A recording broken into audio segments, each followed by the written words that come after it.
Continuamos hoy, amigo oyente, nuestra marcha por el libro de Miqueas, y estamos en el capítulo 5, y vamos a continuar viendo hoy lo que comenzamos a ver en el programa anterior.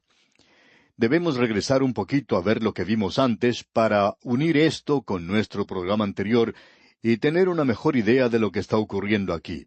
Dijimos que el versículo 1 del capítulo 5 en realidad pertenece al capítulo 4. Así es como se nos presenta en el texto hebreo en el capítulo 4. Pero eso revela la condición de la familia de David en la época de la cautividad babilónica. Ellos habían ido a la cautividad, y Sedequías, quien era de la familia de David, pero era nada más que un tío del rey Joaquín, había sido llevado a la cautividad también, y los conquistadores le habían sacado los ojos. Todos los hijos de Sedequías también fueron asesinados. Ahora alguien podría llegar a la conclusión de que este era el fin de la familia de David. Pero allí no terminó la familia de David. Vimos en el versículo 2 que en Belén habría de nacer alguien en el linaje de David. Y el Nuevo Testamento, por supuesto, toma esta historia y la expande. Primero el evangelista Mateo, luego Lucas, nos dan la historia de cómo Belén era el lugar donde nació Jesús, quien era de la casa y familia de David.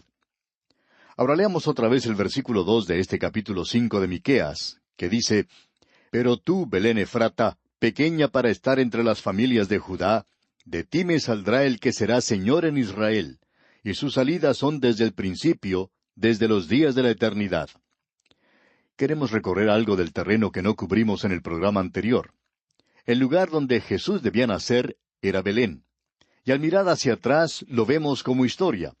Pero probablemente esto parecería algo oscuro y tenebroso para aquellos que fueron a la cautividad de Babilonia. Sería posible ahora que el Mesías viniera.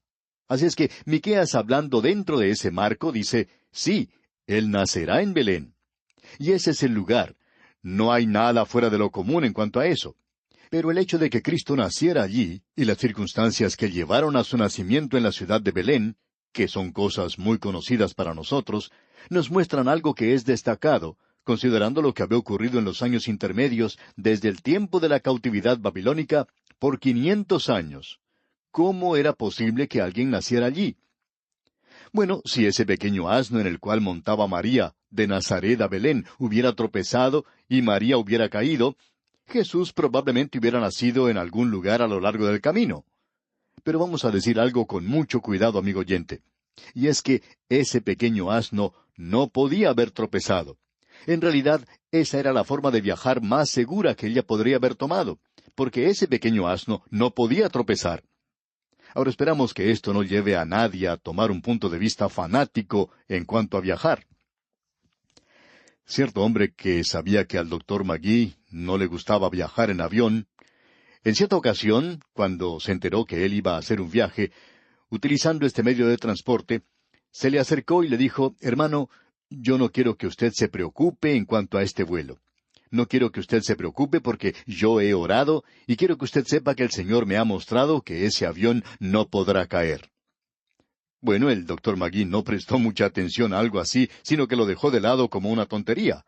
Ese hombre no podía saber eso, y no lo sabía. El avión, por supuesto, tampoco se cayó, y le damos gracias a Dios por eso. Pero aquí el caso es diferente. El Señor Jesús iba a nacer según lo que se había profetizado, y ese pequeño asno en el cual viajaba María era seguro. Y él tenía que arribar a la hora exacta, ya que el tiempo había sido señalado desde la eternidad. El apóstol Pablo dice allá en su epístola a los Gálatas, capítulo 4, versículo 4, «Pero cuando vino el cumplimiento del tiempo, Dios envió a su Hijo, nacido de mujer y nacido bajo la ley». El pequeño asno fue más puntual, seguro y preciso que lo que puede ser cualquier avión a propulsión en el presente. Y ahora, como vimos en el programa anterior, Miqueas nos dice dos cosas. Leamos una vez más este versículo 2. «De ti me saldrá el que será Señor en Israel». Del pequeño y humilde Belén. Este es su nacimiento, la encarnación. Tiene que ver con su humanidad. Él se cubrió a sí mismo con su humanidad en Belén. Y notemos que también dice: «Y sus salidas son desde el principio, desde los días de la eternidad». Y su existencia era previa a su nacimiento, y esta es la preencarnación. Estamos hablando de la deidad de Cristo. Ya hemos visto anteriormente el hecho de que un niño nos es nacido, allá en Isaías capítulo 9. Eso es lo que Isaías dijo, eso es en Belén. Hijo nos es dado, y eso es desde el cielo. Y el Señor Jesucristo mismo dijo, salí del Padre y he venido al mundo. Otra vez dejo el mundo y voy al Padre. Notemos ahora la preencarnación, la deidad de Cristo. Miqueas dice aquí, sus salidas son desde el principio. El Padre eterno. Él les dijo a los fariseos, antes que Abraham fuese, yo soy. Y él apareció muchas veces en el Antiguo Testamento. Y podemos regresar a la creación misma. Todas las cosas por Él fueron hechas, nos dice el apóstol Juan. Y sin Él, nada de lo que ha sido hecho fue hecho. Él es el Creador. Porque en Él fueron creadas todas las cosas, dice el apóstol Pablo en su epístola a los Colosenses. Y en el jardín del Edén, Él era la voz de Jehová Dios que se paseaba en el huerto al aire del día. Él era la articulación de Dios, Él era la palabra de Dios, Él era la comunicación de Dios al hombre. Y uno lo encuentra a Él buscando al hombre a través del Antiguo Testamento. Él se le apareció a Moisés en la zarza ardiente y le dijo, he venido a darte libertad. Él era el Redentor, y por tanto tenemos esto, desde el siglo y hasta el siglo, tú eres Dios. Pero Él vino a Belén, Él nació en Belén y se dice del pequeño bebé, ¿de dónde vienes tú, querido pequeño? Vengo de la eternidad al presente. Y eso es lo que en realidad ocurrió, desde los días de la eternidad hasta el presente. Pero uno no puede decir eso de su bebé y el mío. Luego se habla de su humanidad, su encarnación. De ti me saldrá el que será Señor. Y cuando el Señor fue a Belén, Él obtuvo algo que no había tenido antes. Él recibió el nombre de Jesús. Él había recibido la humanidad. Él era Jehová. Ese era el nombre de la deidad, pero ahora es Jesús y es el Salvador. Él fue a Belén para salvar. Y usted recuerda lo que los ángeles dijeron a los pastores. Lo encontramos en el Evangelio según San Lucas capítulo 2 versículo 11, donde dice, que os ha nacido hoy en la ciudad de David un Salvador que es Cristo el Señor. Mateo dijo que su nombre era Emmanuel, que significa Dios con nosotros. Pero le llamaréis su nombre Jesús. Y Él no puede ser Jesús a no ser que Él sea Emmanuel, lo que quiere decir Dios con nosotros. Él tiene que ser un hombre para ocupar nuestro lugar, para ser nuestro representante, para morir una muerte sustitutoria. Y quizá, ya lejos de la Navidad, sin todos los ruidos que acompañan estas fiestas, podemos tener un punto de vista que no podíamos tener antes, porque estábamos tan ocupados comprando cosas para la Navidad. El Señor Jesucristo no vino a ser comprador de artículos o a hacer compras. Vino a salvar, amigo oyente. Hay quienes están tratando de quitar a Cristo de la Navidad. Pero, amigo oyente, creemos que podemos decir que ante nosotros tenemos un versículo que es realmente maravilloso. Y simplemente hemos tocado la superficie de esto. Continuamos ahora avanzando en este capítulo 5 de Miqueas, y al seguir adelante llegamos a un intervalo que tiene lugar entre el momento cuando Él nació y su rechazo, hasta cuando Él regrese como rey para reinar en esta tierra. El versículo 3 de este capítulo 5 de Miqueas nos dice, pero los dejará hasta el tiempo que dé a luz la que ha de dar a luz, y el resto de sus hermanos se volverá con los hijos de Israel. Creemos que este es un versículo maravilloso. Alguien ha dicho que este es una referencia al nacimiento de Cristo. Por cierto que habla aquí del hecho de que María padeció y dio a luz. Pero uno no puede leer este pasaje sin darse cuenta que también está hablando de la nación de Israel.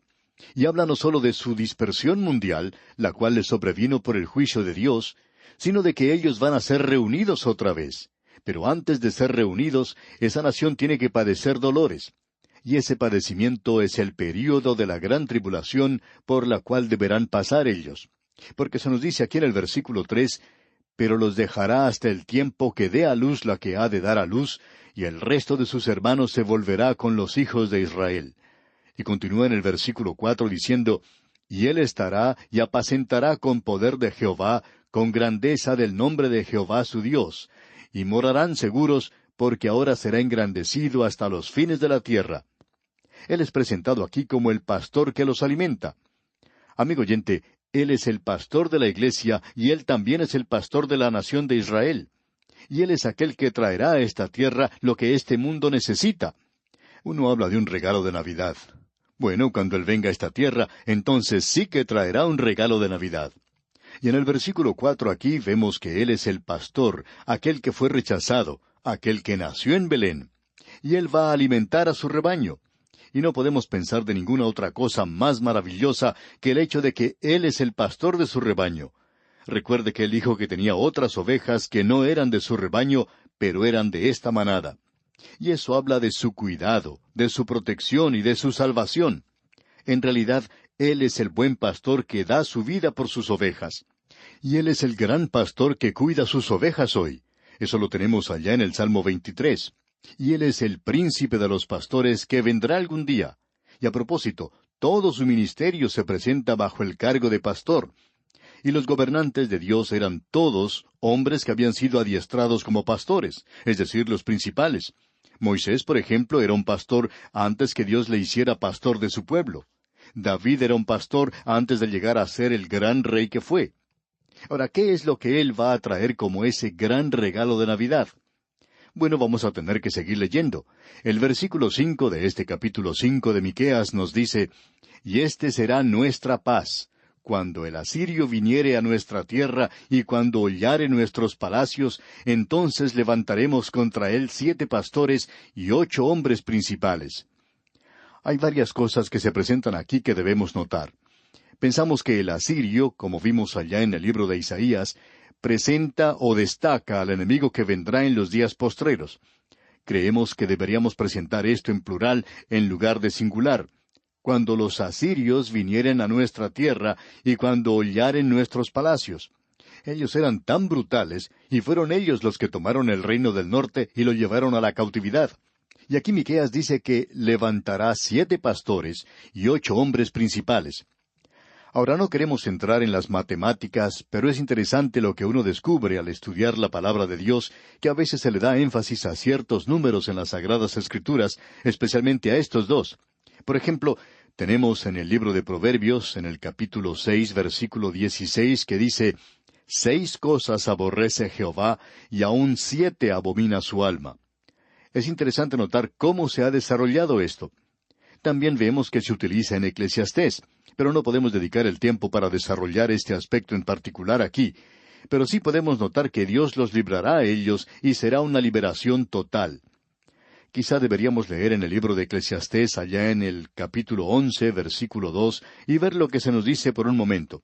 Dice, «Reparte a 7 y aun a 8, porque no sabes el mal que vendrá sobre la tierra».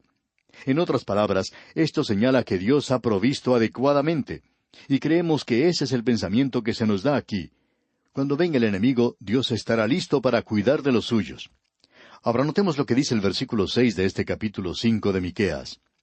«Y devastarán la tierra de Asiria a espada, y con sus espadas la tierra de Nimrod, y nos librará del asirio cuando viniere contra nuestra tierra y hollare nuestros confines».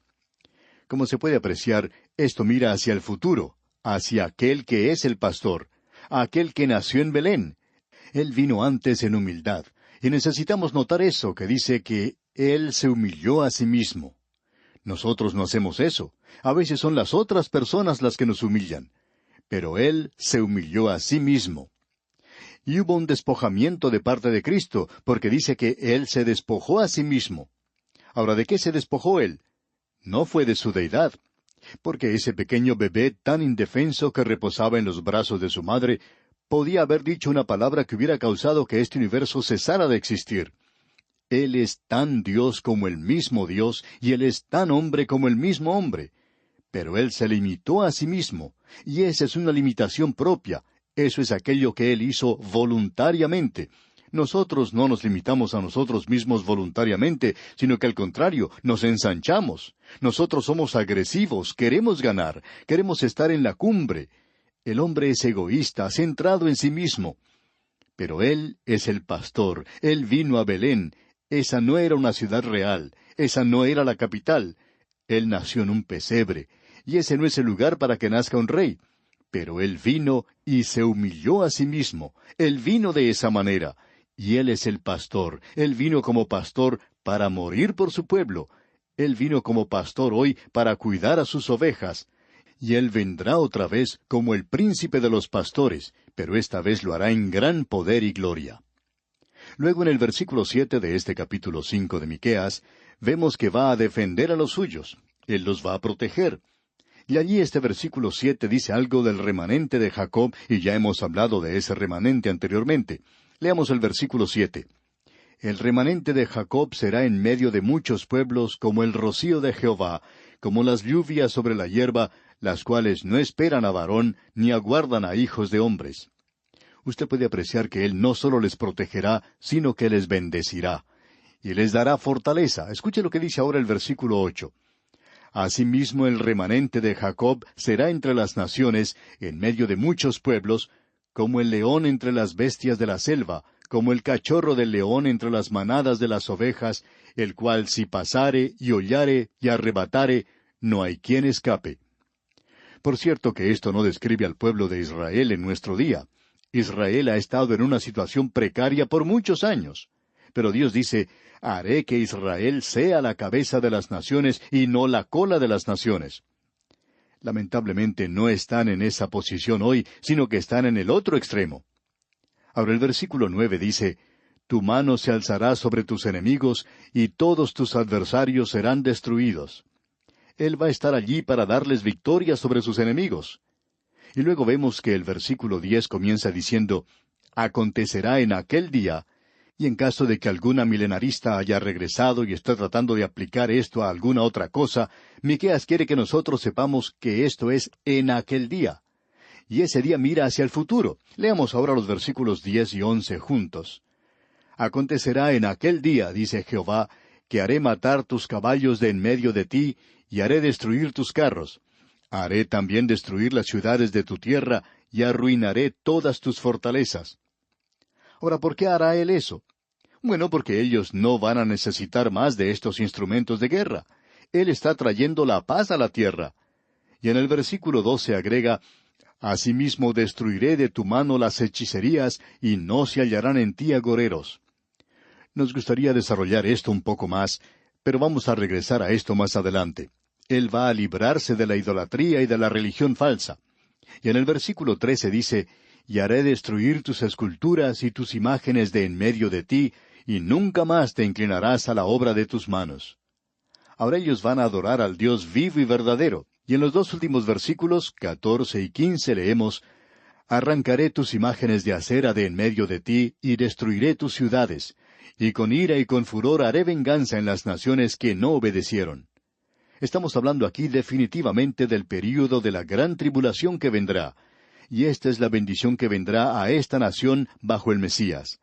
Y debemos comprender que esto es sólo el remanente.